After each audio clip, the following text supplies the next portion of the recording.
दोस्तों, आयुर्वेद के महर्षियों के अनुसार वायु, पित्त और कफ हमारे शरीर रूपी मकान के मुख्य तीन स्तंभ है, जिन पर पूरा शरीर टिका हुआ है। शरद ऋतु आने का मतलब है पित्त की ऋतु आना। भाद्रपद और आश्विन जब भी आते हैं, तब किसी के भी शरीर में पित्त बढ़ने की संभावना सबसे ज्यादा होती है। इसीलिए पुराने समय में ऋषि मुनि ऐसा आशीर्वाद देते थे कि जीवेम शरदः शतम, यानी आप 100 शरद ऋतुएं पार करें। कहते हैं कि जो व्यक्ति सामान्य रूप से स्वस्थ है, वह भी शरद में बीमार पड़ सकता है। इसलिए अगर आप 100 शरद ऋतुएं पार कर ले, तो ज्यादातर आप स्वस्थ ही रहेंगे। शरद ऋतु में आमतौर पर पित्त का प्रकोप सबसे अधिक होता है। जिन लोगों की पित्त प्रकृति होती है, उन्हें इस ऋतु में विशेष ध्यान रखना चाहिए। तो पित्त को दूर करने के सर्वोत्तम उपाय कौन से हैं? पित्त बढ़ने पर शरीर में कौन कौन से लक्षण आते हैं, इसकी विस्तृत जानकारी हम आज के वीडियो में लेंगे। मैं हूँ डॉक्टर देवांगी जोगल, जोगी आयुर्वेद हॉस्पिटल सूरत से। दोस्तों, आयुर्वेद के अनुसार हमारे शरीर में चयापचय की पूरी प्रक्रिया 13 अग्नियों से चलती है, जिसमें सबसे महत्वपूर्ण अग्नि है जठराग्नि, जिसे पाचक अग्नि भी कहा जाता है। उसके बाद 5 महाभूतों की 5 भूताग्नियां और फिर 7 धातुओं की 7 धातुवाग्नि। ये सभी अग्नियां मिलकर शरीर की अच्छी खासी चयापचय क्रिया करती है। शरीर में मेटाबॉलिज्म का काम अगर सेल्यूलर स्तर पर कोई करता है, तो वह है शरीर में मौजूद पित्त, जो किसी भी प्रकार का पाचन करता है। ये शरीर में सार और कचरे का विभाजन करता है और हर जगह पर धातु का निर्माण करता है। तो इन सभी प्रक्रियाओं में कहीं ना कहीं पित्त जिम्मेदार होता है। अगर शरीर में पित्त संतुलित है, तो पूरा शरीर अच्छे से चलता है। अगर पित्त में गड़बड़ी हो जाए, उसमें विकृति आ जाए, तो गंभीर बीमारियों की संभावना रहती है। तो अब देखते हैं कि अगर शरीर में पित्त बढ़ जाए तो क्या क्या होने की संभावना है। दोस्तों, पित्त का सबसे मुख्य लक्षण है जलन, दाह और गर्मी। शरीर में हाथ पांव के तलवों में जलन होती है। कभी कभी सीने या पेट में एसिडिटी महसूस होती है। कभी कभी मुंह में छाले हो जाते हैं। कभी आंखों में गर्मी का अनुभव होता है। इसके अलावा शरीर में तिल बढ़ना, मस्से बढ़ना, त्वचा के रोग होने की संभावना बढ़ जाती है, रेशस हो जाते हैं। तो ये सब पित्त के कारण होने की संभावना रहती है। जब शरीर में पित्त बढ़ता है, तो अक्सर आपको पसीना ज्यादा आता है और पसीने में बदबू आने की संभावना भी बढ़ जाती है। इसी तरह ब्लीडिंग डिसऑर्डर, शरीर के किसी भी हिस्से से ब्लीडिंग होने की संभावना बढ़ जाती है। जैसे महिलाओं में मासिक धर्म ज्यादा होना। अगर आपको पाइल्स की तकलीफ है, तो शौच के समय ज्यादा ब्लीडिंग होना या नाक से खून ज्यादा आना। इसके अलावा भी शरीर में किसी भी तरह का ब्लीडिंग डिसऑर्डर पित्त बढ़ने पर हो सकता है। इसके अलावा जब कभी पित्त बढ़ जाता है, तो मानसिक लक्षण भी दिखाई देते हैं, जैसे छोटी छोटी बात पर चिड़चिड़ा हो जाना, बहुत ज्यादा गुस्सा आना, असहिष्णु हो जाना, यानी कोई भी चीज सहन न कर पाना। तो ऐसे बदलाव ही शरीर में पित्त बढ़ने पर देखने को मिलते हैं। आयुर्वेद में किसी भी रोग की चिकित्सा के लिए कहा गया है कि संक्षेपतः क्रिया योगो निदान परिवर्जनम। रोग होने का जो कारण है, अगर उसे दूर नहीं किया जाए, तो आपका रोग खत्म होने वाला नहीं है। इसीलिए व्यक्ति को सोच लेना चाहिए कि मुझे किस कारण से रोग हो रहा है। अगर वह कारण पहचान ले, तो रोग को आसानी से दूर कर सकता है। मित्रों, पित्तनाशक में सबसे पहले हम भोजन की बात करेंगे। तो कौन कौन से भोजन शरीर में पित्त बढ़ाते हैं? खट्टा, तीखा, चटपटा, मसालेदार, स्पाइसी नॉनवेज, अचार, जंक फूड, चाय, कॉफी, कोल्ड ड्रिंक, अधिक तंबाकू या बीड़ी, सिगरेट का सेवन या मद्यपान, शराब का सेवन, ये सारी चीजें पित्त बढ़ाती हैं। इसीलिए जहां तक हो सके, इन चीजों को अपनी दिनचर्या से थोड़ा कम कर दें और उनकी जगह किन चीजों का ज्यादा इस्तेमाल करना चाहिए, जैसे कि मिर्च, मसाले जो ज्यादा तीखे हैं, उन्हें थोड़ा कम करें और उनकी जगह धनिया, जीरा, सौंफ, गुलकंद, आंवला, इन सब का उपयोग बढ़ा दें। इलायची पित्तनाशक है। इसी तरह जहाँ खटास का उपयोग किया जाता है, जैसे इमली, नींबू, टमाटर इस्तेमाल करते हैं, वहां संभव हो तो आंवले की खटास इस्तेमाल करें, जिससे शरीर का पित्त कम होगा। कहा जाता है कि आंवले की खटास कभी भी नुकसान नहीं करती। आंवले के बारे में शास्त्रकारों ने सुंदर वाक्य लिखा है कि रक्त पित्तम प्रमेहग्नम परम वृष्यम रसायनम हंति वातम तद अम्लत्वात् पित्तम माधुर्य शैत्यतः। यानी आंवले के मधुर और शीतल गुण के कारण यह पित्त का नाश करता है। इसीलिए जहां संभव हो रोजाना आंवले का उपयोग बढ़ाना चाहिए। दोस्तों, इसके अलावा कुछ और पदार्थ मैं आपसे साझा करना चाहती हूँ जिन्हें किसी भी तरह आप प्रयोग में बढ़ा सकते हैं, जैसे कुष्मांड यानी कद्दू। अक्सर हम सफेद कद्दू का रस पीते हैं, तो कद्दू किसी भी रूप में ले सकते हैं। इसी तरह काला मुनक्का सबसे उत्तम पित्तनाशक है। सूखे काला मुनक्का रात में 15 से 20 लेकर 1 गिलास पानी में भिगो दें। सुबह जल्दी उठकर इन्हें मिक्सर में पीसकर छानकर पी सकते हैं, या फिर ऐसे ही चबाकर ऊपर से पानी पी सकते हैं। तो काला मुनक्का का पानी भी उत्तम पित्तनाशक है। इस तरह रोजमर्रा में आप काला मुनक्का का उपयोग बढ़ा सकते हैं। गोंद कतीरा का भी इस्तेमाल बढ़ा सकते हैं। इसके अलावा गुलकंद का भी रोजाना उपयोग बढ़ा सकते हैं। सुबह खाली पेट अगर आप चाय कॉफी पीते हैं तो उसकी जगह गुलकंद वाला दूध पी सकते हैं। दूध एक उत्तम पित्तनाशक पदार्थ है। अक्सर मुझे लगता है कि लोग कहते हैं कि हम तो दूध पीते ही नहीं हैं। रोजमर्रा में सुबह और शाम 1-1 गिलास दूध जरूर लेना चाहिए। और इनमें से अगर सबसे उत्तम पित्तनाशक कोई है तो वह है गाय का घी। आयुर्वेद कहता है कि जिनकी पित्त प्रकृति है, जिन्हें पित्त के रोग होते हैं, उन्हें शरद ऋतु में, युवावस्था में अवश्य गाय के घी का सेवन करना चाहिए। आज के कोलेस्ट्रॉल के दौर में सभी को डर लगता है और लोग पूछते हैं कि आयुर्वेद वाले कहते हैं तो क्या हम ले या नहीं। लेकिन दोस्तों, पूरे आत्मविश्वास से कहती हूँ कि कभी भी गाय का घी, अगर आपका पाचन तंत्र अच्छा है तो कोलेस्ट्रॉल नहीं बढ़ाता। इसलिए आप बेझिझक सुबह शाम 2 चम्मच गाय का घी ले सकते हैं।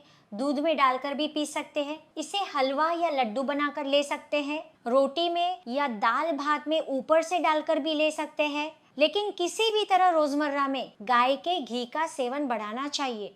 भोजन में 6 रस होते हैं: मधुर, अम्ल, लवण, कटु, तिक्त, कषाय।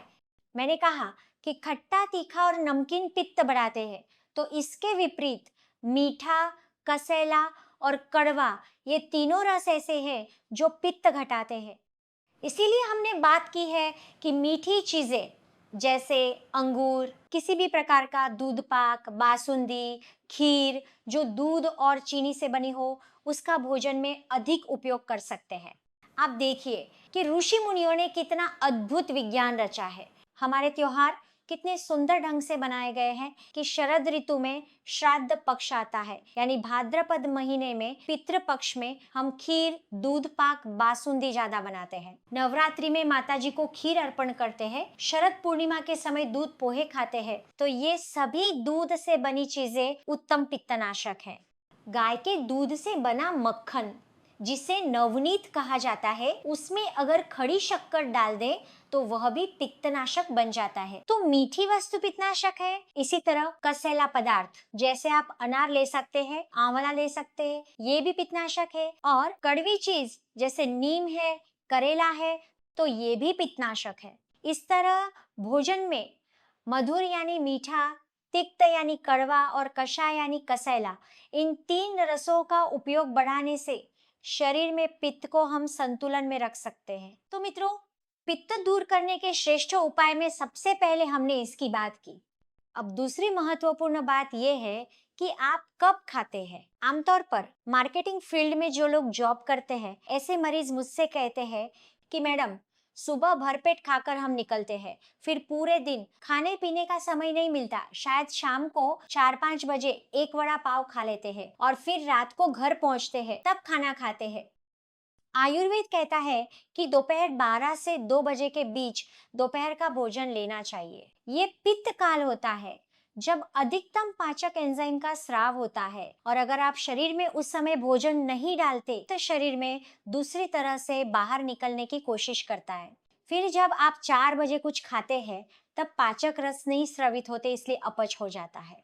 तो जितना संभव हो भोजन का समय तय रखें। 12 से 2 के बीच आपका लंच यानी दोपहर का भोजन होना चाहिए। सुबह भरपेट खाकर जाने की जरूरत नहीं है और रात का खाना शाम 7:30-8 बजे से पहले समाप्त हो जाना चाहिए। अगर आप देर रात ज्यादा खाते हैं तो भी शरीर में पित्त बढ़ता है और दोपहर के समय नहीं खाते हैं तो भी पित्त बढ़ता है। तो कृपया दूसरी महत्वपूर्ण बात मैंने ये शेयर की कि खाने का समय सही रखें, ये भी पित्त को उग्र करने का बड़ा कारण बन सकता है। तीसरी महत्वपूर्ण बात है तनाव। अंदर से मन लगातार चलता रहता है, दिमाग में कई भावनाएं एक साथ चल रही होती है और आप खाते हैं तो भी पाचन ठीक से नहीं होता। आयुर्वेद कहता है क्रोधात पित्तम, यानी क्रोध से पित्त बढ़ता है। आप छोटी छोटी बातों में चिढ़ जाते हैं, कुछ काम बाकी हो और पैनिक हो जाते हैं, कोई घटना होती है और बहुत संवेदनशील होने के कारण उसमें इतने घुस जाते हैं कि भूल नहीं पाते, तो ये भी अप्रत्यक्ष रूप से आपका पित्त बढ़ाता है। यानी ऐसी स्थिति में आप किसी का स्वभाव नहीं बदल सकते, कोई परिस्थिति नहीं बदल सकते, लेकिन उस परिस्थिति को शांत चित्त से कैसे सुलझाते हैं ये बहुत महत्वपूर्ण है। और ये चीज एक दिन में विकसित नहीं होती। फिर से मैं कहूंगी कि रात को सोने से पहले 15 से 20 मिनट अनुलोम विलोम, ओमकार और भ्रामरी प्राणायाम करके सोएं। हर रात सोने से पहले नाक में गाय के घी की बूंदें डालें, कम से कम 2 बूंद और अधिकतम 8 बूंदें। इस तरह प्राणायाम और नस्य ये मन को स्वस्थ करने के लिए बेहद जरूरी है। चौथा महत्वपूर्ण हथियार है पित्त दूर करने के लिए, पित्त के लिए मुखवास, जिसकी रेसिपी मैं आपको यहाँ बता रही हूँ। 100 ग्राम धनिया पाउडर लें, 100 ग्राम सौंफ पाउडर लें, 50 ग्राम मुलेठी का चूर्ण या इसे यष्टि मधु चूर्ण कहते हैं, उसमें 25 ग्राम आंवला पाउडर मिलाएं और 100 ग्राम पिसी हुई चीनी मिलाएं। ये बन गया आपका पित्त के लिए मुखवास, जिसे आप घर पर ही कम खर्च में बना सकते हैं। जिन लोगों को पित्त की सारी समस्याएं बार बार होती है, उन्हें ये मुखवास दिन में 6 से 8 बार कभी भी आधा आधा चम्मच लेना चाहिए। आप खाने के बाद ले, खाने से पहले ले, कोई फर्क नहीं पड़ेगा। शरीर में किसी भी कारण से बढ़ा हुआ पित्त अगर न्यूट्रलाइज हो जाएगा तो शरीर में कहीं भी रिएक्ट नहीं करेगा, तो आराम से आप इस मुहावास का सेवन कर सकते हैं। अगर आपको डायबिटीज है या आपका वजन ज्यादा है तो आप इस मुखवास की रेसिपी से चीनी निकाल दे, बाकी सामग्री मिलाकर इस्तेमाल करें। पांचवा और सबसे श्रेष्ठ पित्तनाशक उपाय है हमारा अमोघ ब्रह्मास्त्र विरेचन। आयुर्वेद में कहा गया है कि अगर शरीर में गड्ढे जितना पित्त है, मित्रों गड्ढे में पानी हो और आप उसमें धूल डाल दें तो पानी सूख जाता है। तालाब में आप तगारे भर भर के मिट्टी डालें तो क्या होगा? कुछ नहीं होगा। आपके शरीर में बढ़ा हुआ पित्त अगर गड्ढे जितना है तो इतनी सावधानी रखने से वो संतुलन में आ जाएगा। शायद जरूरत पड़े तो किसी आयुर्वेदिक वैद्य की देखरेख में आप कामदुधा रस, अविपत्तिकार चूर्ण, सुतशेखर रस जैसी दवाओं का सेवन करके भी पित्त को मैनेज कर सकते हैं। लेकिन अगर ये सब करने के बाद भी आपका पित्त नियंत्रित नहीं होता तो हम मानते हैं कि ये गड्ढा नहीं बल्कि तालाब है। तालाब का किनारा तोड़कर जैसे पानी बहाना पड़ता है, वैसे ही शरीर में बढ़े हुए पित्त को सब जगह से इकट्ठा करके अंत में लाकर और मलद्वार से बाहर निकालने की प्रक्रिया को विरेचन कहते हैं। विरेचन पित्त हराणाम, यानी पित्त दूर करने का सबसे श्रेष्ठ उपाय है तो वह विरेचन है। मैं सच में सभी से अनुरोध करती हूँ कि अगर आपको पित्त का पुराना रोग है तो शरद ऋतु में एक बार किसी भी वैद्य की देखरेख में विरेचन की प्रक्रिया जरूर करवाएं, तो लंबे समय तक आप स्वस्थ महसूस करेंगे।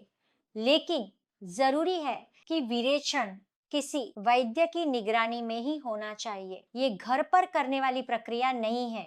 इस तरह विरेचन से शरीर का अतिरिक्त पित्त हम दूर कर सकते हैं। तो मित्रों, पित्त दूर करने के श्रेष्ठ 5 उपाय हमने अच्छे से देखे। जिन लोगों को बाहर से जलन होती है उनके लिए आयुर्वेद के शास्त्रकारों ने चंदन का लेप लगाने की सलाह दी है। चंदन की लकड़ी लें, उसे घिसे, उसे गुलाब जल में घिसे और जहां जलन हो रही है वहां लेप लगाएं, सूखने दें और कुछ घंटे बाद वो लेप हटा दे। तो चंदन का लेप शरीर में बाहर से होने वाली जलन में बहुत राहत देता है। तो मित्रों, मजेदार तरीके से हमने पित्त की बात की। आशा है कि ये वीडियो आपको उपयोगी लगेगा और शरद ऋतु सफलतापूर्वक पूरा करे। आपका शरीर का पित्त जैसे है वैसे ही रहे, बिल्कुल न बढ़े और शरीर में कोई पित्त विकार न हो। ऐसी शुभकामनाओं के साथ मैं विराम लेती हूँ। धन्यवाद।